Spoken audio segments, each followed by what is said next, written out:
This is the international news on Atlantic Television Network. First, the headlines. Ghana LGBT community activists awaits President Akufo-Addo's bail decision. UAE, Dubai suffers flooding, clears flight backlog. Philippines government says ties with US, Japan upset China. United Kingdom, governing Conservative Party lawmaker suspended. United States, juror search continues, Trump court date set. Australia, Pakistani security guard offered permanent residency citizenship.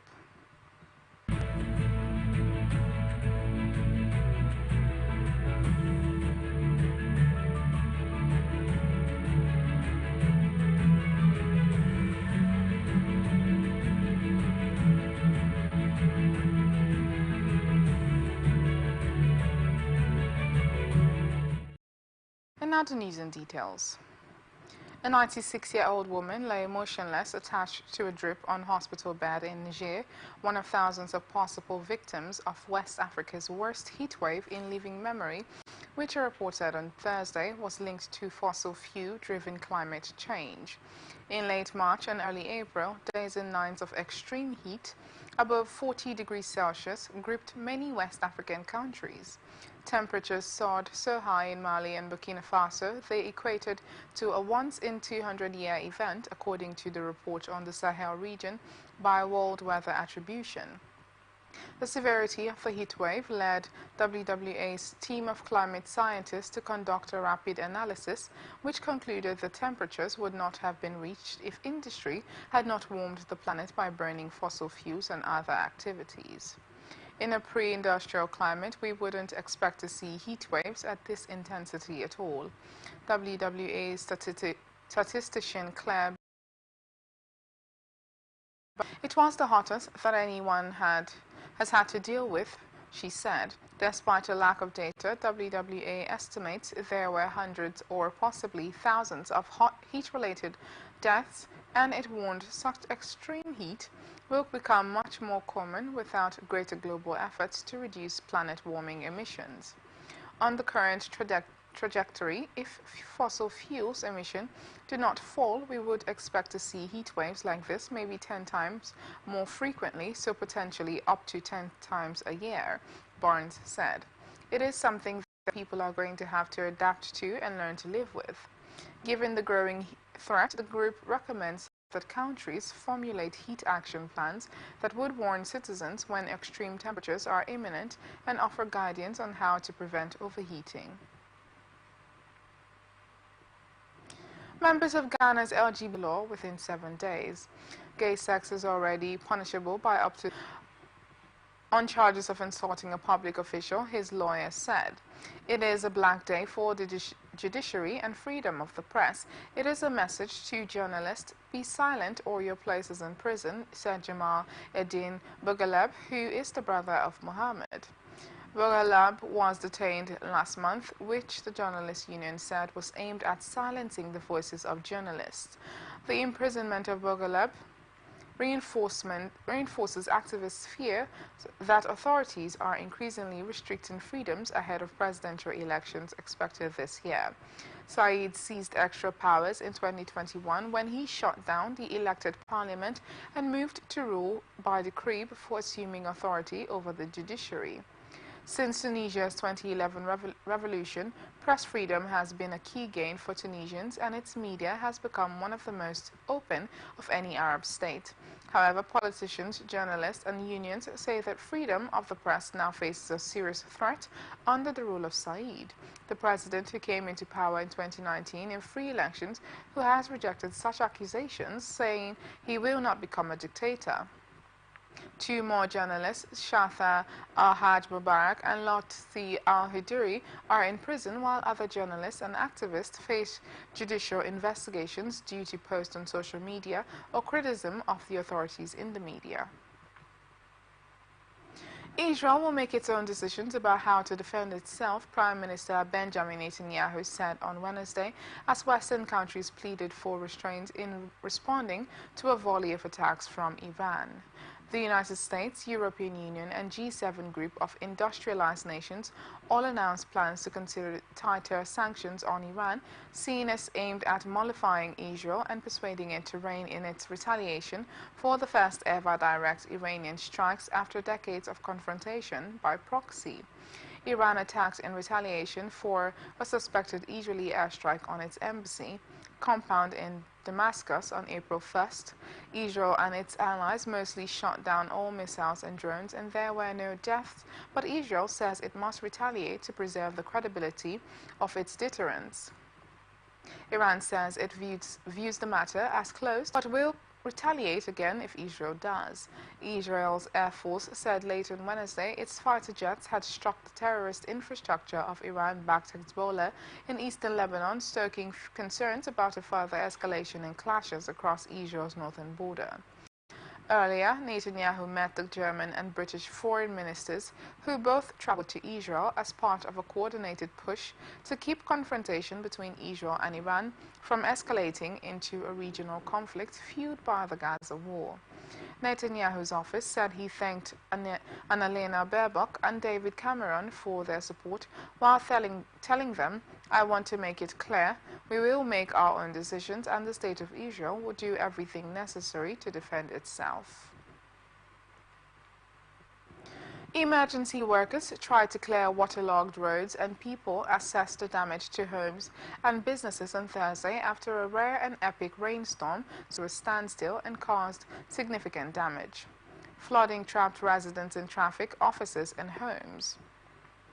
Many reported leaks at their homes, while footage circulated on social media showed malls overrun with water pouring from roofs. Traffic remained heavily disrupted. A highway through Dubai was reduced to a single lane in one direction, bringing traffic to a standstill, while the main road that connects Dubai with Abu Dhabi was closed in Abu Dhabi direction. In Dubai, some vehicles, including buses, were almost entirely submerged in water. Long queues formed at petrol stations. Emergency workers used a fire truck to pump water from a road flooded in nearly waist-deep water as drivers tried to pass, navigating around abandoned vehicles. Operations at Dubai Airport remained disrupted after the storm flooded the runway, resulting in flight diversions, delays, and cancellations. The airport said on Thursday morning it had resumed receiving inbound flights at Terminal 1 used by foreign carriers, but that flights continued to be delayed and disrupted. It later said check-in was open at Terminal 3 for Emirates and Fly Dubai flights, but cautioned there was a large number of people waiting to check in and said travelers should only arrive at the terminal if they have departure confirmation from their airline. Emirates, the single largest carrier at the airport, had stopped all check-in procedures on Wednesday. The airport struggled to get food to stranded passengers, with nearby roads blocked by floodwaters, and because Overcrowding said his country was lobbying major powers against an escalation that would have far-reaching consequences for regional stability and security. The risks are enormous that could drag the whole region into war, which would be devastating to us in the region and will have very, very serious implications for the rest of the world, including the US, Safadi said. The situation is too dangerous. The chances of regional explosion are real, and that has got to stop. We've got to make sure there is no further escalation, he added. Staunch U.S. ally Jordan, with the help of American air defenses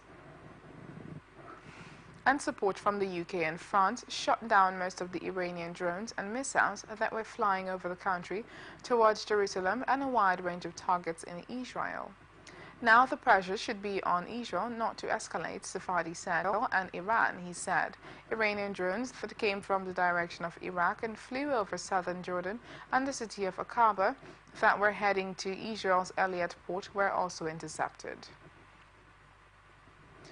A man-made famine is tightening its grip across the Gaza Strip, the head of the United Nations Palestinian Refugee Agency warned on Wednesday, as he accused Israel of blocking aid deliveries and seeking to end UNRWA's activities in the enclave.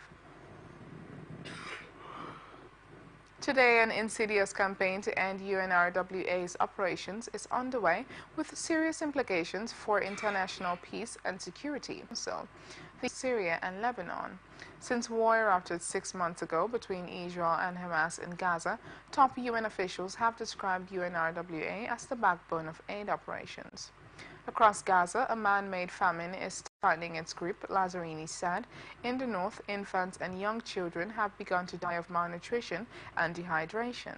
Across the border, food and clean water wait, but UNRWA is denied permission to deliver this aid. Thousands staff in Gaza of being involved in an October 7 Hamas attack on Israel that killed 1,200 people.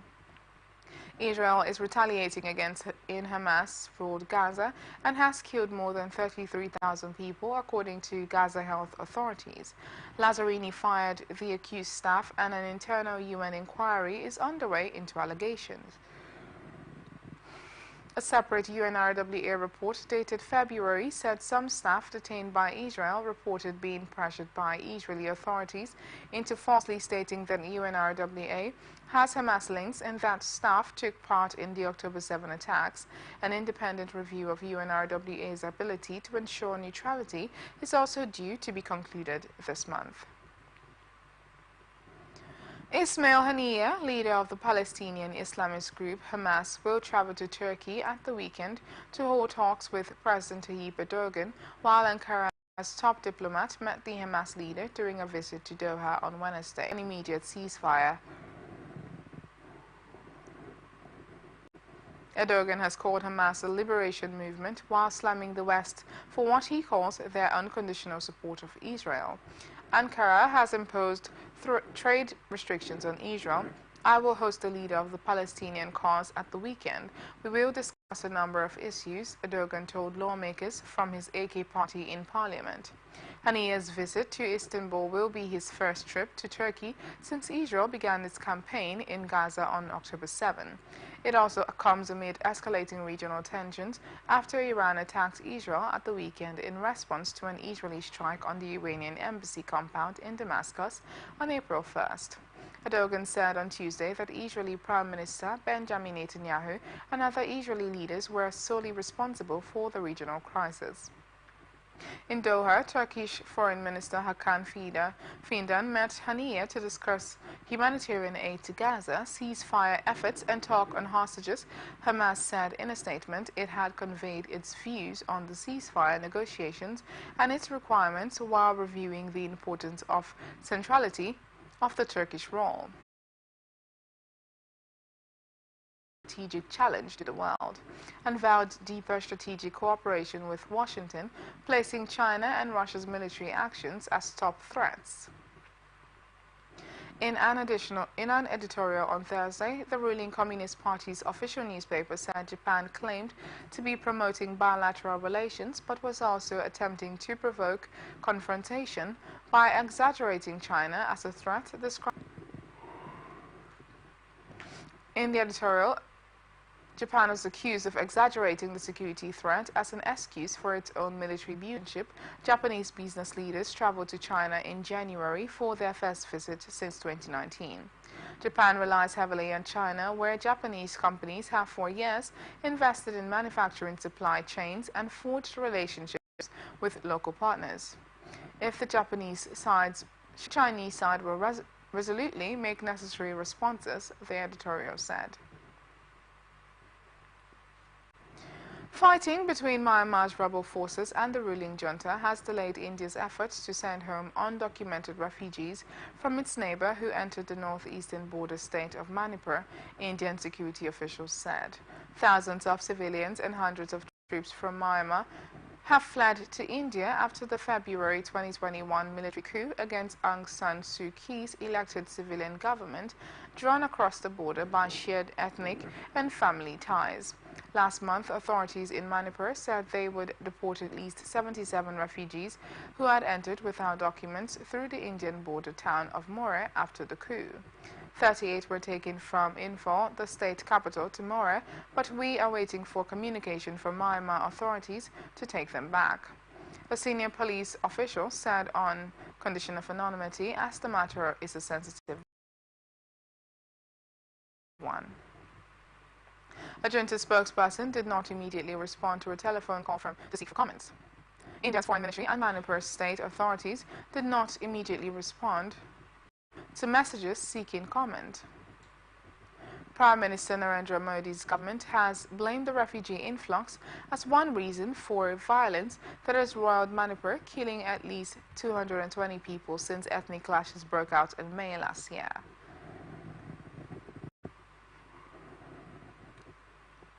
India has vowed to end a decades-old policy of visa-free movement for those living along the porous 1,650-kilometer border, which aims to fence. A group of 77 refugees was to be sent back to Myanmar in batches between March 8 and 11, according to a Manipur state government document dated March 5th and independently verified. Although 38 of them made it to Myanmar by March 10th, they have been stuck there since in Indian custody. This is because the Myanmar government is not stable, especially at the Tamu area, said another senior police official referring to a region in Myanmar. The refugees might be forcibly returned if Myanmar did not take them back, he added. Simmering anger against the juntas over its 2021 coup turned into a nationwide armed resistance movement, now increasingly operating in coordination with established ethnic rebel groups to challenge the military across large parts of Myanmar. As the junta has battled the insurgencies, it has lost control of tracts bordering Bangladesh, China, and India after a series of defeats in frontier areas since last October. The Philippines' decision to ramp up ties with Japan as to the Cold War sensationalize the situation and misrepresent the peaceful purpose of the trilateral cooperation, Manila said in response. The Chinese embassy in Manila did not immediately respond to a request for comment. Relations between Manila and Beijing have soured over the past year over maritime run-ins and disputed atolls and shoals in the South China Sea, as well as heated exchanges between their officials. China claims almost the entire South China Sea, a conduit for more than $3 trillion in annual ship commerce. Its territorial claims overlap with waters claimed by the Philippines, Vietnam, Indonesia, Malaysia, and Brunei. In 2016, the Permanent Court of Arbitration in The Hague said China's claims had no legal basis, a decision Beijing has rejected. China's foreign minister is expected to sign an economic cooperation deal on a visit to Papua New Guinea on Saturday, just days before Australia's Prime Minister arrives to mark historical defense ties by walking a famous World War II trail. The high-level visit underscored the competition between China and U.S. allies for influence in the strategically located Pacific Islands. Papua New Guinea, only a few kilometers north of Australia, sees itself as a buffer between Asia and the Pacific Ocean and is balancing trade ties with China and a defense deal that gives the U.S. military access to its ports and airports. Papua New Guinea's Foreign Minister Justin Kachenko said on Thursday that his Chinese counterpart Wang Yi will arrive on Saturday for a two-day visit. Officials have been working to finalize economic cooperation agreements to be signed during Wang's visit, Kachenko said in a statement. PNG earlier this year ruled out police cooperation with China after Beijing offered to assist its police force. Australia's Prime Minister Anthony Albanese will visit PNG to commemorate with Anzac Day by walking a section of the remote Kokoda track used by Australian soldiers and PNG's Fuzzy Wuzzy Angels during World War II. Albanese will arrive in PNG a few days earlier and travel to Ishirawara on April 25th for the traditional dawn service. Kachenko said in a separate statement. PNG Prime Minister James Marape will walk on the Kokoda track with Albanese, he added. Albanese on Friday, he was spending Anzac Day on the Kokoda track to show my respect to the remarkable efforts to protect our nation at a Hindi language video that has over 27 million views, citing what he called silencing of critics, the use of federal investigation agencies to browbeat the opposition, and the crushing of farmer protest. Neha Singh Rathore, who produces popular music videos in Bhojpuri language of eastern India, asks what is happening in our country in one of her songs with standards on cronyism, shady electoral funding, and the lack of action on unemployment, inflation, and alleged violence against minorities. Dozens of other voices that oppose Modi are active on YouTube, Facebook, and Instagram, many in the Hindi language of India's heartland, that is the BJP's power base. People have lost faith in traditional media, including most newspapers and TV channels, Rathi said, where he moved as a teenager to attend university. They are watching independent journalists on social media to understand the real issues. In his video, the 29-year-old says the media has been bought, every institution has been compromised, opposition leaders have been arrested. Who is left? Only we, the people. We are the last hope. Protecting Indian democracy is our duty. The Prime Minister's office did not respond to requests for comment. In the past, the government has denied it has sought to silence dissent, and that only those who have broken the law are arrested. You are watching the international news on Atlantic Television Network. We return after this break. From the line across the ocean to the land beyond the mountains, through the Sahara, we bring on-the-spot news, live analysis, expert discussions on trending stories in politics, business, socio-economy, sports, and documentaries. So catch all the updates on the happenings around the globe. Stay focused on the fact today, only on ATN.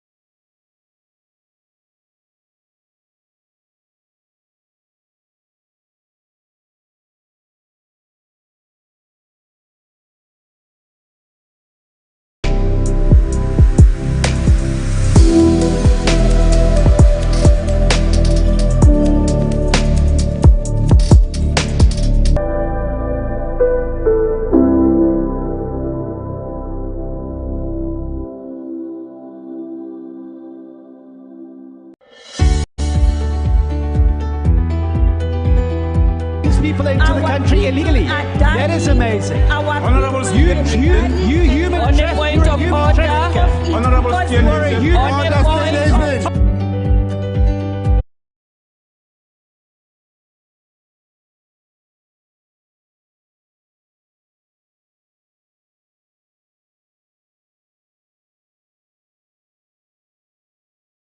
On-the-spot news, live analysis, expert. Johan Hoek, head of the AFD in the eastern state of Thuringia, is part of the nationalist wing of the AFD, officially designated by the Domestic Intelligence Agency as right-wing extremist. The case comes at a time when the AFD, running second in national polls behind the opposition Conservatives, is under scrutiny over reports that some senior party figures had discussed the deportation of people with non-ethnic German backgrounds. About 300 protesters gathered outside the court in the eastern city of Halle, holding placards with the words "Johan Hoek is a Nazi" before he entered a packed courtroom with a slight smile, carrying files and dressed in a dark suit. After some delays due to tight security, his lawyers addressed the court. Prosecutors say Hoek ended a campaign speech in the eastern town of Merseburg in May 2021 with the words "Everything for Germany." This phrase is banned in Germany as it was a slogan used by Nazi SS stormtroopers. His lawyers argue he did not know the words were banned, and Hoek himself, a history teacher, said last week in a television debate he was unaware of the origin of the phrase and says this case is about free speech. He has also been charged with using the term at a party event in December in Jeddah when prosecutors argue he said "everything for" before using gestures to encourage his audience to say the last word for him. Aware that he faced prosecution for finishing the phrase "his party is illegal" in the factories online for everything, he told reporters as Thursday's session got underway. Ukrainian Foreign Minister Dmytro Kuleba said the West had a different attitude towards Israel than his own country, noting that when Iran launched missiles and drones towards Israel on Saturday, US, British, and French forces held down them.